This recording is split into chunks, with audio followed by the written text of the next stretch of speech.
Bhanu, there you go. Paul Donovan saying other economists, they're too overstimulated on today's data. What do you think? Are we hyping it up too much? How much does it really matter? The double dose of CPI and Powell.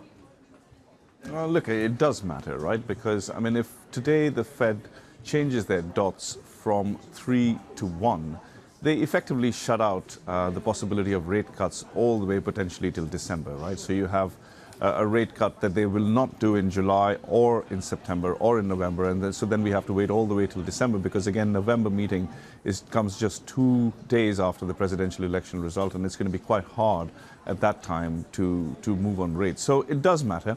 However, I will say this, right? We are expecting a fairly benign report for CPI, which, as you call, was the Act 1. So we're expecting 24 basis points on core, which is below consensus. Consensus is around 29 to 30 basis points on core. And while we don't really speak about the headline, this time actually the headline could be quite important as well, because we're expecting 8 basis points on headline. Only 8 basis points. This is, of course, month-on-month data. And the reason we're expecting such a benign number is, of course, because gasoline prices are coming off. And on core, we're expecting vehicle insurance prices and OER. These are the two components of CPI that have been very hot for some time. OER for the first time is going to drop below 40 basis points in about 3 years.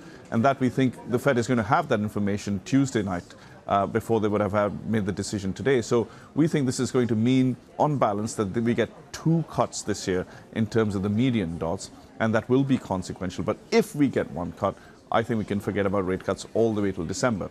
What does this mean for markets? Well, we do think that the 2-year still has extremely good risk reward to receive. At about 485, the markets completely ignored the previous CPI print. If the Fed is not hiking, and we don't think they are hiking anymore, at 485, 490, we think it's very good risk reward, regardless of today's decisions, to actually receive the 2-year. Yeah, it's something that PIMCO has called a generational shift, considering where we are with higher rates. Bhanu, a lot to unpick there. Let's just tease out that point a bit, because the flattener trade, much like this being the year of the bond market, hasn't really played out. It is a front end that's been scared of the Fed, and it is a long end that's been concerned about the economy. So are you saying this is a flattener trade, or do you expect that the 10-year yield also will be coming down precipitously with the 2-year yield? Dani, it's a steepener trade, right? Because yes, we think the 2-year is going to we think the 2-year is going to do more than the 10-year. But to your point, the 10-year is also going to come down. The 10-year is at about 440. We think we can get about a 20 to 25 basis points decline in yields at the 10-year by the end of this year. But on the 2-year, you could potentially see about a 75 basis points decline in yield. So while the curve is sort of inverted in nearly 40 basis points to stand, you can see by the end of this year that we can see the curve becoming absolutely flat. And then into next year, the curve becomes steeper. Many people have been worried about the curve bear steepening. I mean, there's a little bit of technical jargon basically saying that the 10-year is going to sell off. And as a result of that, the curve is going to steepen because of fiscal worries and so on.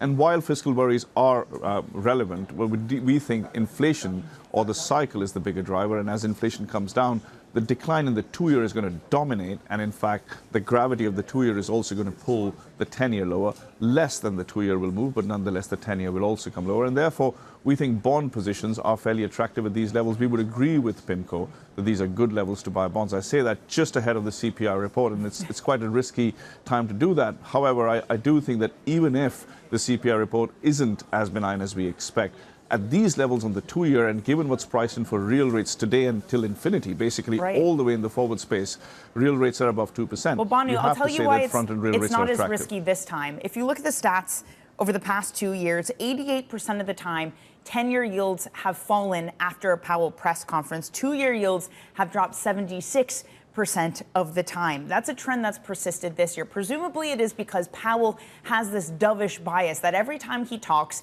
he turns around markets because he has this proclivity in order to cut. He wants to see those cuts. So how much can you really predict the moves of today? Saying that, you know, inflation will come in a certain number is one thing, but actually knowing how this market reacts is a completely different thing, Bhanu. That is true. I mean, but I think we really have to ask ourselves one salient question. Can the Fed hike from here? Now, there was some discussion in the recent FOMC minutes that that's a possibility, but as you said, Powell has actually ruled it out in his own comments. I mean, he doesn't seem to think that monetary policy needs to get any more restrictive. Remember, the unemployment rate is at 4, NIRU is at 4.1. So you're within touching distance of the unemployment rate relative to equilibrium. Core PC is not a million miles from 2.5%. So soon you're going to have inflation settings and unemployment settings which are actually close to equilibrium neutral, whereas policy is nowhere close to neutral. Policy is very restrictive. 2%, 2.25% real rates. And that's why the Fed doesn't think that even if we get higher inflation here, that we need actually tighter monetary policy. They will just keep monetary policy restrictive. If that's the case, then the 2-year can't rise more than 5, maximum 5.10. We are trading 485 to 590, and therefore the risk reward is you lose 20 basis points, potentially for 75 to 80 basis points gain, which I think is a very strong risk reward in the 2-year. Bhanu, I know you write that equity markets are running ahead of their drivers. Either drivers need to change or tactical correction is likely. We'll get into that in just a moment, but one of the drivers clearly here is AI. One could even argue open AI and partnerships. How much longer does that driver have to run? You know, we're not chasing sort of the Magnificent Seven within that, because we think that the AI narrative, strong as it is, has probably run a little bit ahead of itself. This is not to say that broader tech can't do well, but particularly the AI narrative. And again, you know, this is relevant for the medium term, but we are skeptical that we are in the midst of a productivity boom right now, right? I mean, quite the contrary, where you see in the US, consumer demand is slowing down. The overall economy is slowing down and employment is extremely strong. That actually speaks to weaker productivity, not stronger productivity. So at this minute, we're not chasing the Magnificent Seven. We're not chasing so much the AI theme. At the same time, because life's never simple, at the same time, we have lower real interest rates penciled in because we have lower inflation penciled in, and lower real interest rates do help technology. So we do like the broad technology sector, and we are long in China, we're long in Korea, we're long in Taiwan, we're long in parts of Europe in technology, also in parts of the US, but we're not necessarily chasing just the AI theme, which is something that we have been on for some time. But at this minute, we're taking a step off in not chasing NVIDIA very aggressively at these levels, and broadly for Magnificent Seven as well. It's quite nuanced. It's not a buy situation. Not a buy situation. What needs to change? What sort of drivers need to change to get you excited about this U.S. equity market? Because you say either that or there's going to be a tactical correction. Just from hearing what you're saying, Bhanu, with the slowing of productivity, it sounds like you're more towards the tactical correction camp. Well, I do think that first you're going to get help for the market arriving from the fundamentals in the form of lower rates. We spoke about lower inflation. We spoke about lower rates. I think that will help the market first before weaker growth creates enough headwinds that the market comes down. So in the near term, over the next month or two, as we get bond markets rallying, that's dependent on inflation rates coming lower as we expect. Again, 24 basis points today on core inflation below consensus. And that should mean that the 2-year rates, there's not a lot of debate on 2024. The debate is in 2025, where, you know, we think the Fed is going to cut much more aggressively than the markets are priced for. And that should mean the 2-year rates come down now. And that should help the market. It should help utilities. It should help consumer discretionary stocks. It should help tech.